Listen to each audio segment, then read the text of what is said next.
Kraft presents The Great Gildersleeve. Each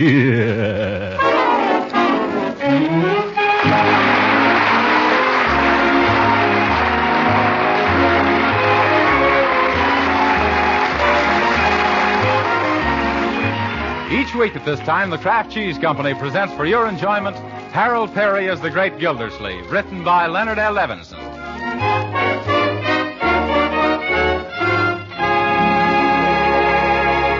We'll hear from the Great Gildersleeve in just a moment. But first, let me remind you that fall is coming and winter, too. And when chilly winter weather really comes, your family is going to need plenty of wholesome, nourishing energy food. Now, one reliable and economical source of energy is Parquet margarine, made by Kraft. Yes, this delicious new margarine called Parquet is a protective food of high nutritional value. And to make it even better for you, Kraft adds important vitamin A to Parquet margarine's natural goodness. 9,000 units to every single pound. Now, of course, all this wholesome food value wouldn't do much good if your family didn't like Parquet margarine. Well, we think they will. Thousands of American families do. Yes, they like Parquet margarine's delicate, satisfying flavor for table use, for baking, and for pan frying. Best of all, Parquet margarine is economical, yet it's made by Kraft to the same high standards as all Kraft food products. But why not find out for yourself? Yes, why not try a pound or two of wholesome, nourishing Parquet margarine tomorrow? Just ask for Parquet, P-A-R-K-A-Y.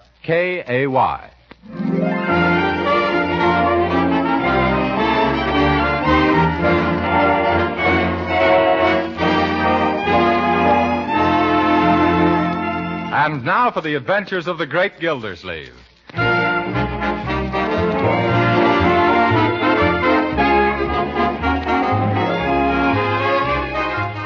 Yes, and now I'll check the grocery bill. 9 and 9 is 18, and 8 is 28. 26. And 7 is, 33 and 5 is... What are you doing, Uncle 33 and... now I've lost my place. Sorry I disturbed you. Yeah, that's all right, Marjorie. I was just checking your household expenses. Part of my job is guardian for you and Leroy, you know. But we never had any trouble with little things like that before. We never had to count a Judge Hooker before either. Why, that dyspeptic little judicial blunder. Oh, now, Uncle Mort. I'll let you get on with your work. Yes. Guess I'll have to start all over again. 9 and 9 is 18, and 8 is 28.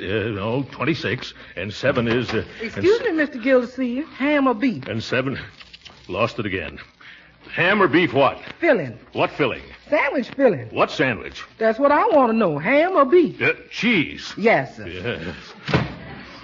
9 and a cheese sandwich is 18 and... 26. Well, I got it right the first time. And 7 is... Say, Uncle Mort, supposing I could buy a swell airplane motor cheap, what would you say? 9 and 9 is 18. Where am I? Oh, back at the bottom again. But I can, Uncle Mort. I can buy a practically brand new Bumblebee plane motor for $19 from Piggy Banks. What are Piggy Banks? They aren't anything. He's my pal. Ew. And this engine is such a bargain, I'm ashamed to buy it for that price. You needn't be ashamed, Leroy. You're not going to buy it. But, Uncle Mort. Young man, you're far too young to take up flying. But this is a miniature plane motor. It fits right in my model super-duper swooper. A model plane. Well, I forgot you were a flying bug. That's a good one, Uncle Mort. Yeah. How's about that $19? Yeah. Hold on, Leroy. $19 is a lot of money. Oh, not for this motor, Unc. Piggy'd never part with it except his plane made an emergency landing into his pop store window. And he wants $19 for the motor? No, he wants $19 for a new window. Yeah. Can I have the dough, Uncle Mort? Well, I'm afraid not, Leroy. That's quite a large sum. And you know I've got to account to Judge Hooker for every penny you children spend. Oh, why can't he keep his nose out of our business? But that is his business, Leroy, sticking his nose into other people's. And he's got plenty of equipment for the job, too. Oh, but gee whiz, Uncle Mort. I bet you had a model airplane motor when you were my age. When I was your age, my boy, there were no airplanes. Everybody thought the Wright brothers were wrong. Well, I bet you had some hobby. Let me see. What did I have? Oh, yes, I had Dynamite. Dynamite? Yes, Dynamite was the name of my Shetland pony. Oh. He was my hobby, that little horse. I can see him now. Bless his shaggy coat. Well, if you could have a big horse, Unc, why can't I have a little motor? Because I earned the money to buy Dynamite, my boy. You earned $19? How'd you do it, huh? Well, selling lobsters. I lived on the East Coast when I was a lad, and I got my spending money out of a string of lobster pots. I never knew lobsters grew in pots. They don't grow there, Leroy. That's how you catch them. I can still remember how hard it was in the winter. Getting up before dawn, rowing 5 miles, sometimes in a biting gale, just to tend my pots. Rowing back to market with my boat full of lobsters and my hands full of blisters, then walking 5 miles to school. Yes. It's wonderful to think what you'll do when you're young and you want a pony. Say, whatever became of that pony? Well, I took Dynamite to school one day and he bit the teacher. We didn't have school for a month. Gee, instead of a motor, maybe I should get a pony. Yeah? No, I guess not. I'll stick to aviation. There's more of a future in that. Yes. But, Leroy, I said I wasn't going to give you the money. Oh, that's all right, Uncle Mort. I'm going to earn it, just like you did. A splendid idea. It'll help build your character, like it did mine. How are you going to do it? Oh, all I got to do is find a job and earn $19. Then would you let me buy Piggy's Bumblebee engine? I'll do better than that, my boy. Seeing that you're so ambitious, I'll advance you the money out of my own pocket. You will? Yes, and you can pay me back as you earn it. Oh, gee, Uncle Mort. You've got a heart as big as you are, Uncle Mort. And don't worry about me paying you back. I'll get a job in no time. Yeah. And, can I have the $19 now, Uncle Mort? Now? Yeah, Piggy's here with me. He can't go home until he gets the money. Oh, yes, I see. Well, here you are. 10, 15, 17, 18, 19. Oh, thanks. Yeah. Hey, Piggy, it's a deal. Here's the dough. Yeah. Youth with its trivial problems. I wonder what kind of a job that boy will get. Need a boy? Oh, you don't. Need a boy? Oh, you don't.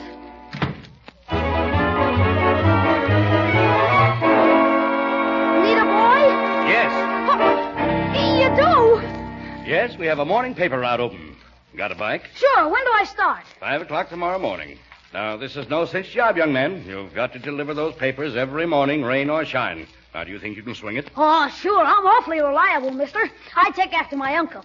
He used to get up every morning and row 5 miles into the teeth of a gale and then row 5 miles back. Oh, delivering papers? No, lobsters. Yeah. Well, I guess you'll do. What's your name and address, young man? Leroy Forrester, 747 Parkside Avenue. Okay, Leroy. Now advance and take the early bird's pledge.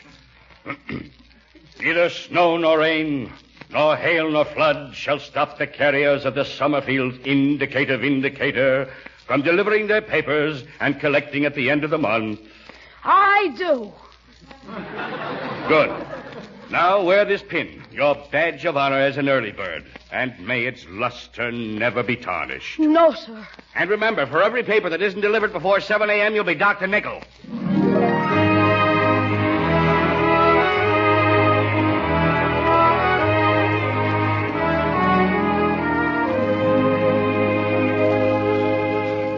Strange. Leroy isn't usually late for dinner, is he, Bertie? No, ma'am. Dinner's usually late for him. Have you tried phoning any place? I don't know where to... Well, how about this young friend of his, Porky Pine? No, Hogface something or other.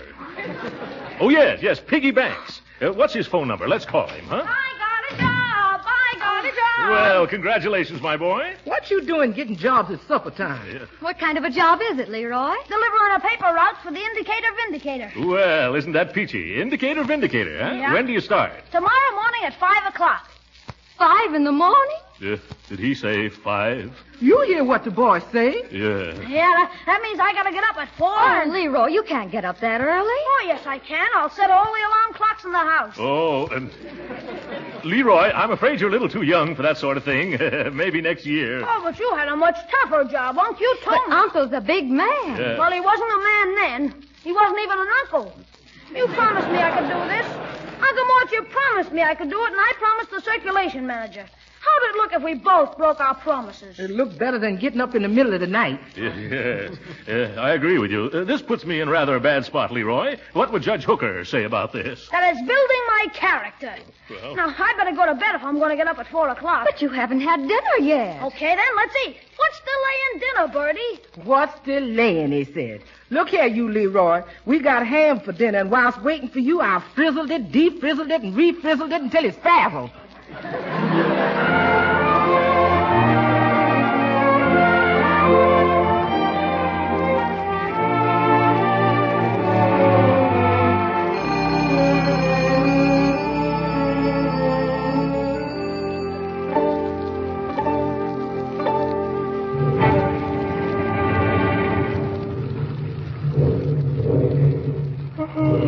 You dressed already, Leroy? Yep, up bright and early, Bertie. Hello, Bertie. Good morning, Leroy. Oh, don't look at me. I haven't had time to put on my makeup. I'm a sight. Gee, sis, I never knew you looked like that. I like you better without makeup. Looks like a skinned rabbit to me. Stop. Have you had anything to eat, Leroy? Oh, yeah, I fixed myself a swell breakfast. What did you have? A ketchup sandwich and a peanut bar. Land of Goshen, boy, that ain't no breakfast. I'm gonna fix you some pancakes. What was that? Oh, just a little drizzle. A little drizzle? Why, Leroy, it's coming down in buckets. Where? Why, look at that street. It's flooded. Why, the water's running over the curb. You can't go out in weather like this. Oh, yes, I can. Neither snow nor rain, nor hail nor flood shall stop the carriers of the indicator vindicator. I do. You don't. Not this morning. Oh, gee, Marge, I got my rubber boots and my slicker and my rain cap out in the hall, and I'll be riding my bike. You're not going out in that rain. Oh, shucks. This is nothing to what Uncle Mort had to face when he was a boy. He used to row 5 miles out to sea in a lobster pot. I don't care if he... Oh, Uncle Mort. Why, he could take out the car and drive you around. I'm going to wake him up right now. Oh, gee whiz. Who ever heard of a guy's uncle driving him around a paper route? Oh, Uncle Throckmorton. That's very good, Judge Hooker. Uncle Mort. Yeah, giddy up, Dynamite. Uncle Mort, wake up. Wake up, Uncle Mort. Who's that? It's me, Marjorie. Marjorie who? Oh, Marjorie you. Yeah. Good night, Marjorie.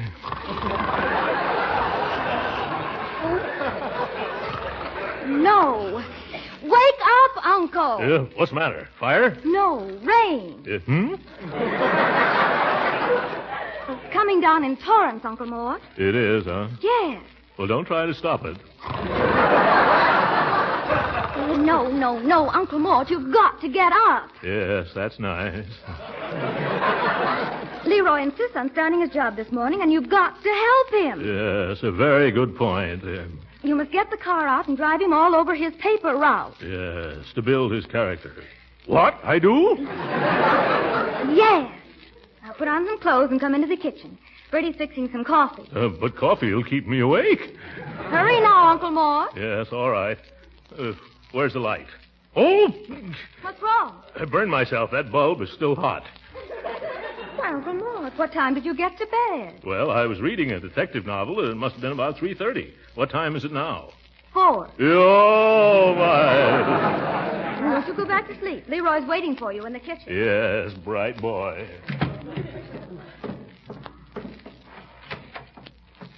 But if people don't get their papers, Leroy, they'll understand it, because it's on account of the rain. Bertie's right, Leroy. No, look. I got almost 100 customers. And if I don't deliver 100 papers, I get docked a nickel apiece. That's $5. You do? Yeah, and suppose it rains steady for a week. Then I'll owe the company $35. Why, at that rate, it'll cost me $150 a month just not to deliver papers. I can't afford it. Uncle Mort has very kindly consented to drive you around, Leroy. Oh, gee, you shouldn't have disturbed him. He had it tough enough when he was a kid. He's entitled to some rest now. Coffee. Here you is, Mr. Gildersleeve. Thanks.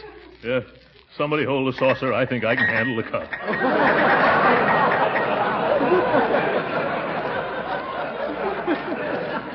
I hate to rush you, Uncle Mort, but we'll have to hurry. Hurry? Where are we going? You're driving Leroy around his paper route, Uncle Mort, because of the rain.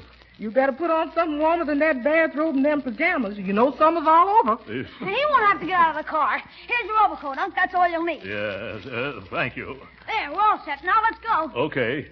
Which way's the door? Right through here. Yes.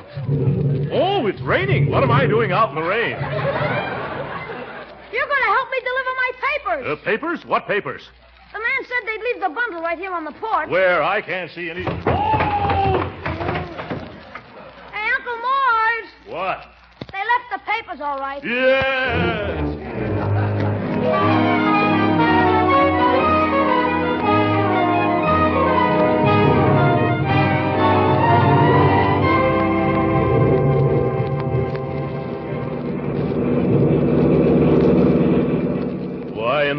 Pulitzer did they give you a newspaper route at the other end of town, Leroy? That was the only one open, Unc. Say, I bet this reminds you of the good old days. What good old days? You know, when you went out to the sea lobster potting. Yeah. Why, George, I wish I'd never brought those lobsters up. How much farther is it, Leroy? Oh, just a block or two. Oh, no, stop right here. Yeah. Hey, here's my first customer. The Taj Mahal Bungalow Court. You just wait here while I deliver 4 papers. Yes. Better turn on the radio or I'll fall asleep. And so, if you're troubled with insomnia, why don't you trot right down to your nearest open all-night drugstore and purchase a can of Dr. Dollop's delicious Dream Drops? Is that so? Yes. And tell the druggist that Bert, the night clerk, sent you. Yes.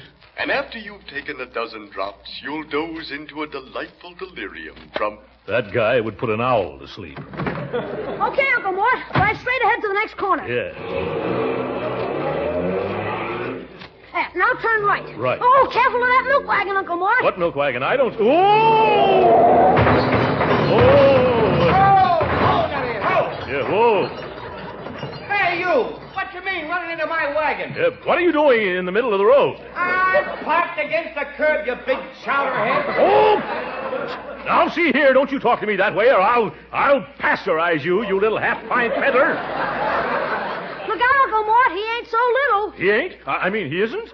Oh, well, he can't frighten me. I got a good notion to report you to the police. Skidding around that corner and smacking up against my wagon and shoving my horse into a mailbox. I didn't mail your horse. Huh? Yes, and shaking up my milk, too. Well, that's good. Why don't you stay home nights like respectable folks? Now, see here. I'm always having trouble with you playboys. Playboys? What do you mean? Why don't you buck out the street? There, now see what you did. You woke up all my customers. I did not. You woke him up yourself. Let's get out of here, Uncle Mort. I still got a lot of papers to deliver. Yes, that's right. Let's get out of here. It's too noisy. The nerve of that milkman. Parked in the dark. And by Jove, he didn't have his taillight burning, did he, Leroy? I didn't notice. Well, he didn't. I think I'll go right back and... No. We haven't got time, Unc. Yeah. We've just been out for 15 minutes, and I'm already half an hour behind schedule. Yeah. Lucky for that milkman that you are. I'm just beginning to think of some things I should have told him. Funny, they always come just 5 minutes too late. You better watch where you're going, Uncle Mort. The water's pretty deep here. You might get off the road. Does seem to be getting deeper, doesn't it?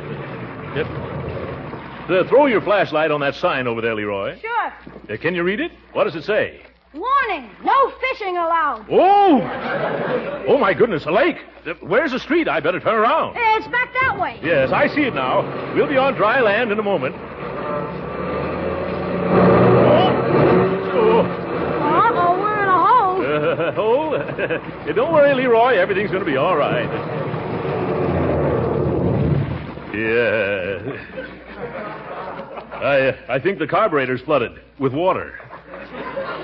Boy, now we are in a hole. Yeah. I wonder what we can do now. Well, Oh, boy. Huh? We're going to get a break, Uncle Mort. Somebody's coming down the street. Well... Hey, mister, will you pull us out? Sure, partner. Oh, Nellie. Oh, Nellie. Oh. Say, ain't this the car that ran into me over on Quinn Avenue? Yes. But... Wow. If you haven't got more brass than the Marine Band. Asking me to pull you out. Yes, but I'm willing to pay, old man. No, thanks. Giddy up, Nellie.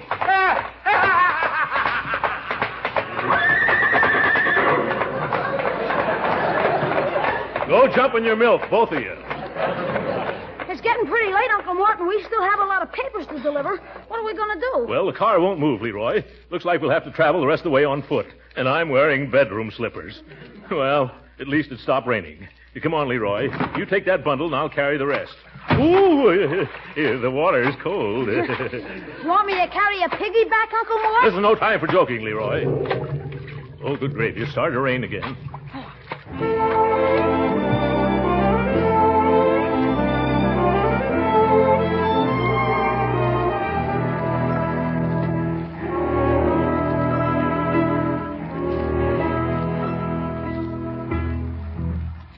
Okay, come on, Uncle Mort. Just 12 more papers to deliver and we're through. George, I'm soaked to the marrow. And on me, that's pretty far down. Here's 2100 Burnside.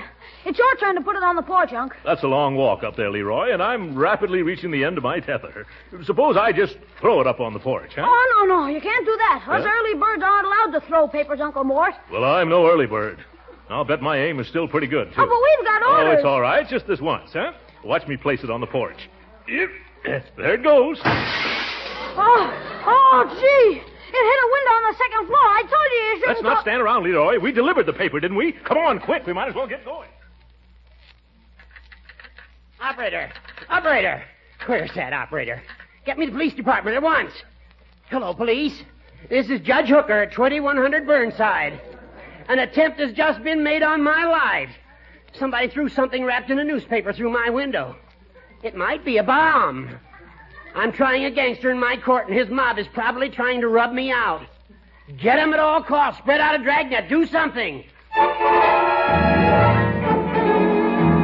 Attention all cars. Proceed to 21st and Burnside Streets. Judge Hooker's home has been bombed. Stop and question everyone. Investigate all parked cars. Bring all suspicious characters to headquarters. That is all. Rosenblatt.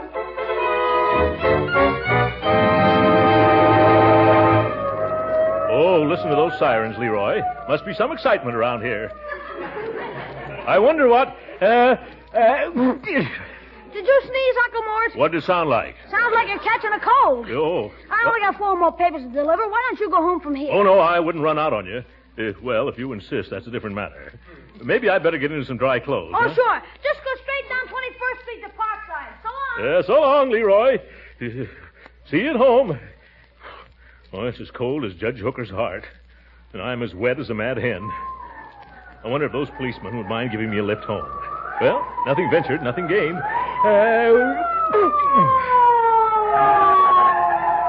Hey, officer. Yeah? Hello, officer. I wonder if you're going my way. I'm all wet. I'll say you're all wet. Why don't you call a cab, mister? Well, you know how cabs are. They're like policemen. Anytime you need one, you can never find... Oh, what am I saying? Present company accepted, of course. Where have you been, buddy? Hello. 2 of you. Well, I've been out delivering morning papers. Delivering papers in pajamas and bedroom slippers? An overcoat, don't forget. What do you think, Joe? Smells. Smells to me, too. Well, I assure you, officers, it's true. I did it all for my little nephew's character. We're building it, you know. It was raining too hard for him to take his bicycle, so I drove him around. Yeah? Where's your car? It broke down. Where? Well, I can't tell you exactly, but it was right near a no fishing sign. Yeah? Oh, where's your nephew? He went that way. Say, fellows, I'm terribly cold. Couldn't you give me a lift? What do you think, Joe? Okay. Get in. Oh, thanks very much. Ooh, a gun. I hope this isn't going to be out of your way, boys. I live at 747 Parkside. Got it, Joe? Sure. Oh, but you're headed the wrong way, Joe. Oh, no, I'm not, buddy. I'm headed for police headquarters. Oh, my goodness.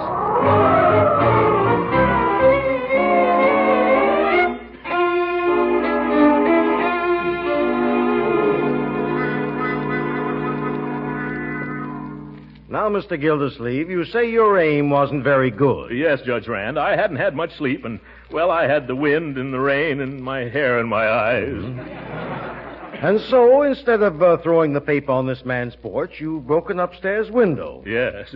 I was trying to throw a curve, Your Honor. Well, Mr. Gildersleeve, your story sounds reasonable, and if you'll just wait in the sergeant's office till he can check it... Oh, gladly. I think you'll be able to go home in an hour or less. I want to thank you, Judge Rand, for being so nice to me. Yes. I hear you caught the man who tried to kill me. Let's get a look at him. Here, one moment. This is a police court, not a pool room. Who are you? Judge Hooker, Superior Court, Department 25. Well, I'm Justice of the Peace Rand, the Sunrise Court. Take off your hat. Oh, excuse me. I'm a little excited. My life's been threatened, and I want to confront the coward who... Gildersleeve. Yeah, hello, Judge Hooker. Do you know this man? Well, of course. What's he doing here? Well, we picked him up near your place. He's the one... Uh-huh. I see it all now. You were trying to... I was not. Don't lie. Order! Order! Yes, order. Order in the court. Order. Now, Gildersleeve, you better make a clean breast of it. Confess, and I might be inclined to be more lenient. Say, wait a second. It's all right. I'm trying this case. Now tell me, Gildersleeve, what was in that newspaper you threw into my bedroom? I don't know what was in it, Judge. I didn't read it. Now, Judge Hooker, I've heard this man's story. I'll listen to you later. Gildersleeve, you're guilty of breaking and entering my home. But, Judge, I've never been in your home. You threw something, didn't you? Yes, but... And it broke something and entered somewhere, didn't it? Yes, Then, by your own admission, you're guilty, and by virtue of the laws of the state, I hereby sentence you to 1 year. One moment, Judge Hooker. This isn't your court. I'm the judge here, and I'm capable of running things. All right. I don't want to tell you your business. Then don't. Now, Mr. Gildersleeve, I don't think it's necessary to question your word any further. You broke Judge Hooker's window. Is that right? Yes, sir. And for that, Mr. Gildersleeve, I'm going to require you to pay for installing a new window. Yes, sir. Is that all you're going to do? No, not quite. Well, that's better. I've never before seen such disregard for the dignity of a courtroom, of the rights of others, as you've shown here this morning, Judge Hooker. Who, me? Yes, and I'm going to cite you for contempt of court. What? $25 fine or 30 days in jail. Yeah, this is wonderful.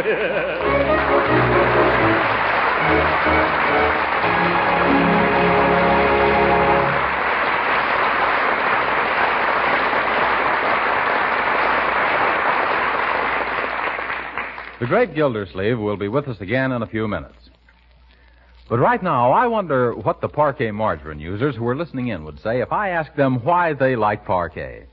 Well, it's a pretty good guess that they like parquet first because of its delicious flavor. And a good many would answer, too, that they like parquet because they can use it so many ways. Yes, parquet margarine is so good tasting, you'll be proud to serve it at your table. And for the same reason, you like it for seasoning, for baking, and for pan frying, too. Why, more and more these days, good cooks are insisting on a flavor shortening for baking. A shortening that adds its own tempting taste to cookies, cakes, and pastries. And a flavor shortening is just what parquet margarine is. You'll find parquet's flavor makes it a delicious seasoning for hot vegetables, too, and a grand fat for pan frying that doesn't spatter or stick to the pan. And whether you use parquet margarine at the table, for seasoning, as a flavor shortening, or for pan frying, don't forget parquet is a nutritious food and a reliable year-round source of vitamin A. Now, when you go to your food store, don't just ask for margarine. Ask for parquet margarine made by Kraft. Remember, Kraft's reputation for quality backs every pound of parquet. So be sure to say parquet margarine. It's made by Kraft.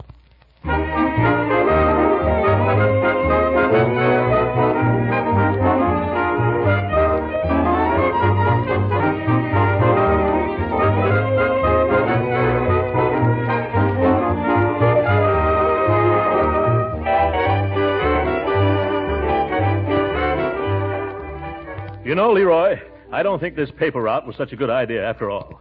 I wish you'd give it up. Well, I wanted to talk to you about that, If you Uncle quit Mort. this job, I'll pay for that motor myself. Well, thanks, Uncle Mort, but... Now, stop interrupting, Leroy. I'll even buy you the most expensive model plane there is, if you don't carry papers anymore. Oh, but Jim... Now, make up your mind, Leroy. Will you take my offer?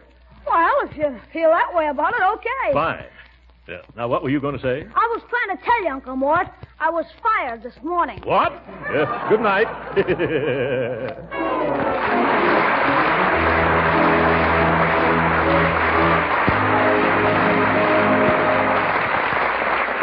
You have probably heard that September 15th through 20th is Retailers for Defense Week. During this week, your regular food dealer will be selling defense stamps. When shopping, you can help this patriotic cause by taking your change in defense stamps. Original music heard on this program was composed and conducted by William Randolph. This is Jim Bannon speaking for the Kraft Cheese Company and inviting you to be with us again next week at this same time for further adventures of the great Gildersleeve. This is the National Broadcasting Company.